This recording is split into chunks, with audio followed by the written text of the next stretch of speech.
दोस्तों, oral tell stories में आपका फिर से स्वागत है। आज मैं फिर से लेके आ गया हूँ हमारे सब्सक्राइबर्स द्वारा भेजी गई रियल हॉरर स्टोरीज। तो चलिए शुरू करते हैं। ये स्टोरी हमें इंदौर से श्रेया जोशी जी ने भेजी है। श्रेया जोशी जी बताते हैं, मुझे आपकी वीडियो बहुत अच्छी लगती है। आज मैं भी आपको अपनी साथ घटी एक सच्ची घटना के बारे में बताना चाहती हूँ, जो कुछ ही दिन पहले मेरे साथ हुआ था। मेरा नाम श्रेया जोशी है और मैं इंदौर की रहने वाली हूँ, लेकिन पिछले कुछ समय से मैं राजनगर में रह रही हूँ। अभी करीब 2 महीने पहले मैंने राजनगर के मनोहर विहार से अपना फ्लैट बदल लिया था और सुखदेव कॉलोनी में रहने के लिए गई थी। उस जगह जाने के बाद शुरू के कुछ दिन तो सब कुछ ठीक रहा। मेरे मम्मी पापा भी कुछ दिन मेरे साथ रहने के लिए आ गए थे। ऐसे एक दिन मेरे मम्मी पापा मुझे अकेले छोड़कर किसी रिश्तेदार के यहाँ गए थे। मैं घर पे बिल्कुल अकेली थी। शाम तक तो सब कुछ ठीक रहा, लेकिन रात होते होते मुझे ऐसा महसूस होने लगा कि जैसे मेरे कमरे के बाहर कोई चल रहा है। हल्की हल्की पायल की आवाज़ें आ रही थी, किसी के बोलने की आवाज़ भी आ रही थी। पहले तो मुझे लगा कि यह मेरा वहम है, लेकिन फिर मैंने ध्यान से सुना तो वो आवाज़ सच में बाहर से आ रही थी। वो मेरा वहम नहीं था। मैंने जल्दी से रूम को लॉक कर लिया और रात 11 बजे तक, जब तक मेरे मम्मी पापा वापस नहीं आ गए, मैंने रूम का लॉक नहीं खोला। मुझे बार बार आवाज़ें आ रही थी, लेकिन मैं उन आवाज़ों को इग्नोर करती रही। फिर बाद में जब सब आ गए तो हम खाना खाकर सो गए, लेकिन उसी रात मुझे सपना आया कि एक औरत मेरे बगल से उठ के मेरे ऊपर बैठ गई। वो औरत बिल्कुल काली थी, उसके लंबे काले बाल थे। सपने में उसको देखकर मैं बुरी तरह डर गई थी। फिर सुबह मैंने अपनी मम्मी को बताया तो उन्होंने बोला कि उनको भी एक औरत दिखाई दी थी। तो अगली ही दिन हमने उस घर में एक पूजा करवाई। सोचा कि अब सब ठीक हो जाएगा। इसके बाद मेरे मम्मी पापा भी इंदौर चले गए। मैंने भी उस दिन की बात को इग्नोर कर दिया था। अब मैं फिर से उस घर में अकेली रहने लगी। कुछ दिन तक सब कुछ नॉर्मल रहा। मैं भी इस बात के बारे में भूल चुकी थी। मैं रोज शाम अपने ऑफिस में आती और खाना खाकर सो जाती, लेकिन फिर कुछ दिन बाद मुझे फिर से ऐसा लगने लगा कि जैसे कोई मुझे लगातार देख रहा है। मैं किचन में काम भी नहीं कर पाती थी, क्योंकि हर समय ऐसा लगता जैसे कोई मेरे पीछे है और मुझे देख रहा है।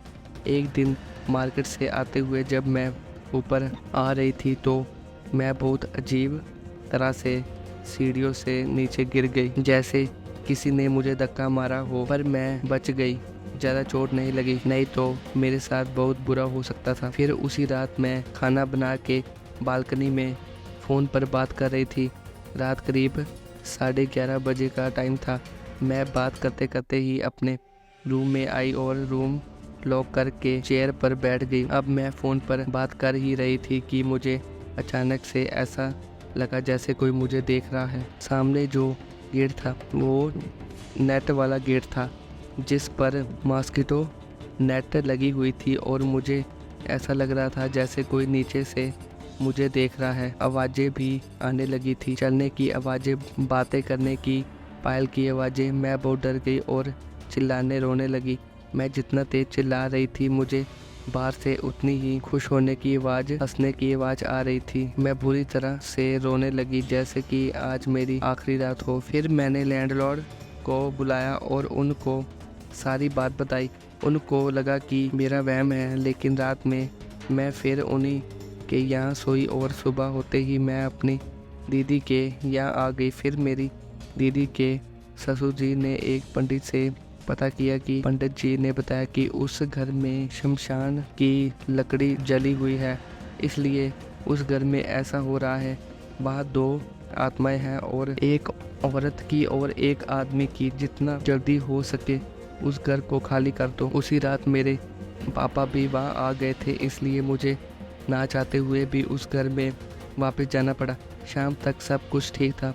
पापा और मैंने खाना खाया और फिर हम सोने के लिए लेट गए। पापा सो गए थे, लेकिन मैं जाग रही थी। मुझे खिड़की से बात करने की, छत पर भागने की, ठोकने की अजीब अजीब आवाज़ें सुनाई दे रही थी, लेकिन मैं वो सब इग्नोर करती रही। सोचा सुबह होते ही यहाँ से निकल जाऊंगी। मुझे 12 बजे से 2 बजे तक बाहर से कुछ पटकने और ठोकने की आवाज़ें आती रहीं। साथ में किसी के जोर जोर से गुर्राने की आवाज़ भी आने लगी थी। मैंने जल्दी से पापा को उठाया और उनको सब बताया, लेकिन पापा के उठते ही वो सब आवाज़ें अचानक से बंद हो गई। पापा ने बाहर जाकर चेक भी किया, लेकिन बाहर कोई नहीं था। जैसे तैसे हमने वो रात बिताई और फिर सुबह होते ही हम वहाँ से निकल गए। वहाँ से निकल के मैं अपनी दीदी के घर चली गई और पापा उस घर में अकेले थे। रात में पापा के साथ भी यह सब हुआ जो मेरे साथ होता था, तो पापा को यकीन हुआ कि यहाँ पक्का कुछ गड़बड़ है। मेरा सामान अभी भी वहीं पड़ा था, लेकिन मैं अब वहाँ फिर से नहीं जाना चाहती। नए रूम मिलते ही मैं जल्दी से जल्दी उस जगह को खाली कर दूंगी। दूसरी कहानी हमें मुंबई से भेजी है अंजलि वर्मा जी ने। अंजलि वर्मा जी बताती हैं, मेरा नाम अंजलि वर्मा है, मैं मुंबई की रहने वाली हूँ। यह घटना करीब 3 साल पहले मेरे बड़े भाई के साथ हुई थी। मेरे भाई रोज शाम को छत पर एक्सरसाइज करने जाते थे। मम्मी ने उन्हें कई बार टोका भी था कि शाम के टाइम छत पर मत जाया करो, लेकिन वो हर बार उनकी बात इग्नोर कर देते थे। लेकिन फिर एक दिन जब हमारे घर पर कोई नहीं था तो भाई अकेले ही शाम को छत पर एक्सरसाइज करने चले गए। सब कुछ नॉर्मल चल रहा था कि तभी भाई ने देखा कि घर के सामने ही कुछ दूर एक लड़की उन्हें खड़ी होकर देख रही है। वो लड़की उस वक्त उनसे बहुत दूर खड़ी थी। फिर भाई ने अपने नज़र हटा ली और अंदर रूम में चले गए, लेकिन फिर थोड़ी देर बाद भाई ने फिर से बाहर आकर देखा कि अब वो लड़की थोड़ी नज़दीक आ गई थी। मतलब जितनी बार भी भाई ने नज़र उस लड़की पर पड़ती तो लड़की उतनी ही पास आती जा रही थी। आखिरी बार भाई ने जब उसे देखा तो वो हमारे घर के सामने वाले पड़ोसी के घर की छत पर खड़ी थी। उसने एक क्रीम कलर का हिजाब पहना हुआ था और उसकी आंखें बहुत बड़ी बड़ी नजर आ रही थी और उसकी स्माइल उसके कानों तक थी। अब वहाँ खड़ी वो लगातार भाई को देख रही थी। भाई को देखते हुए वो अपनी पलकें भी नहीं झपका रही थी। यह देखकर भाई इतना डर गया था कि उनकी नज़र उसके ऊपर से हट नहीं पा रही थी। तभी भाई ने हिम्मत करके सारा सामान उठाया और अंदर रूम में चले गए। जब उन्होंने खिड़की से जागा तो देखा कि वो लड़की अब बाहर हमारी छत पर आ गई थी और खिड़की की तरफ देखकर स्माइल कर रही थी। भाई बहुत ज़्यादा घबरा गए। तभी उन्होंने जल्दी से खिड़की बंद की और हमारे आने का इंतज़ार करने लगे। लेकिन थोड़ी देर बाद भाई को ऐसा महसूस हुआ जैसे कोई उनके कंधों पर बैठा हुआ है। उनको लगा कि शायद इन सब चीज़ों के बाद वो बहुत थक गए हैं, इसलिए उनको ऐसा महसूस हो रहा है। लेकिन फिर वो अपना फ़ोन उठाने के लिए जैसे ही मुड़े तो उन्होंने देखा कि वो लड़की उनके कंधों पर बैठी हुई थी। वो लड़की भाई से एक प्यारी सी आवाज़ में बोली कि मैं तुझे प्यार करती हूँ और तुझे अपने साथ ले जाने आई हूँ। यह सुनकर भाई बुरी तरह डर गए और उन्हें जितने भी आयते और सूरा याद थी उन्होंने वो सब पढ़ना शुरू कर दिया। तभी अचानक से उनको एक झटका लगा और वो बेहोश हो गए। फिर करीब 1 घंटे बाद हम सब अपने घर पहुंचे तो देखा कि भाई पूरे घर में कहीं नहीं थे। बहुत ढूंढने के बाद पता चला कि भाई ऊपर छत वाले रूम में एक कोने में पड़े हुए थे। उन्हें कुछ खरोच भी लगी हुई थी। उनको देखकर मेरी मम्मी रोने लगी। फिर मम्मी ने पानी में दम करके भाई के सर पर और उनकी खरोचों पर लगाया तो भाई को होश आ गया।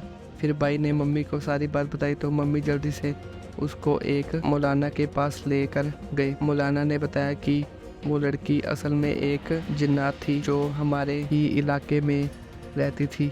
मौलाना ने उनसे कहा कि अगर 1-2 दिन और भाई यहाँ रुकते तो वो लड़की उन्हें अपने साथ ही ले जाती। उन्होंने कहा कि इस चीज़ को देखकर भाई को कुछ दिन के लिए कहीं और भेज दो।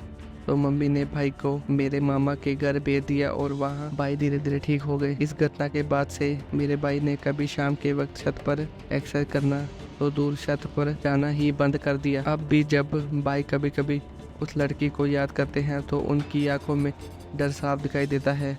वो लड़की अब भी कभी कभी हमारे इलाकों में दिखती है, लेकिन हम सब उससे दूर रहते हैं। हमें पता है कि वो हमें कोई नुकसान नहीं पहुंचाना चाहती, लेकिन फिर भी उसके चेहरे की वो स्माइल हमें हमेशा डराती है। तीसरी कहानी हमें अंजलि जी ने भेजी है। मेरा नाम अंजलि है। यह घटना मेरे छोटे भाई सुरेश के साथ घटी थी। मैं उसको मम्मी से भी ज़्यादा प्यार करती हूँ। मेरे भाई का पढ़ाई में बहुत मन लगता था और पढ़ाई भी बहुत अच्छी तरह करता था। उसे क्रिकेट भी बहुत पसंद था। उसका सपना था कि वो इंडिया की नेशनल टीम के लिए खेले। इस घटना के कुछ दिन पहले हमारे गांव के पास ही एक बड़े स्टेडियम में ट्रायल हो रहे थे। सुरेश ने भी सोचा कि वो भी जाकर ट्रायल दे और अपनी किस्मत आजमाए। हम सब ने उसे खूब सपोर्ट किया और वो बहुत खुश था। उस दिन वो जल्दी उठ गया और मम्मी के हाथ का खाना खाकर अपने दोस्तों के साथ ट्रायल देने चला गया। शाम को जब वो वापस आया तो बहुत खुश था। उसने हमें बताया कि उसका ट्रायल बहुत अच्छा गया है और उसे सिलेक्ट कर लिया गया है। हम सब बहुत खुश थे और मम्मी ने भी उसकी पसंद का खाना बनाया था। लेकिन उसी रात करीब 2 बजे सुरेश को कुछ अजीब सपने आने लगे। उसने देखा कि एक औरत उसे बुला रही है और उसे अपने साथ ले जाने की कोशिश कर रही है। सुरेश ने डर कर मेरी मम्मी को उठाया और उन्हें सब बताया। मम्मी ने सोचा कि ये उसका वहम है और उसे समझा कर सोने के लिए कह दिया। लेकिन अगले दिन भी सुरेश को वही सपना आया और वो डर कर उठ गया। फिर एक दिन जब मैं और मम्मी घर पर नहीं थे तो सुरेश अकेले ही क्रिकेट खेलने चला गया। खेलते खेलते अचानक उसे वही औरत दिखी जो उसे सपने में बुला रही थी। उसने सुरेश से कहा कि अगर वो उसके साथ चलेगा तो वो उसे उसके सपने की दुनिया में ले जाएगी। सुरेश ने डर कर भागने की कोशिश की लेकिन वो औरत उसके सामने आ गई और उसने उसे पकड़ लिया। सुरेश ने जोर जोर से चिल्लाना शुरू कर दिया और अपने दोस्तों को बुलाया। उसके दोस्त आए और उन्होंने सुरेश को बचाने की कोशिश की लेकिन वो औरत गायब हो गई। सुरेश को बेहोश की हालत में लाया गया। उसे डॉक्टर को दिखाया गया लेकिन डॉक्टर भी कुछ नहीं समझ पाए। फिर मम्मी ने एक पंडित से मिलवाया। पंडित ने सुरेश को देखा और बताया कि वो औरत असल में एक बुरी आत्मा है जो सुरेश को अपने साथ ले जाना चाहती है। पंडित ने कुछ उपाय बताए और सुरेश के लिए एक रक्षा कवच बना दिया। सुरेश ने उस रक्षा कवच को पहना और अब वो पहले से बेहतर है। इस घटना के बाद से सुरेश ने कभी भी अकेले क्रिकेट खेलने नहीं गया।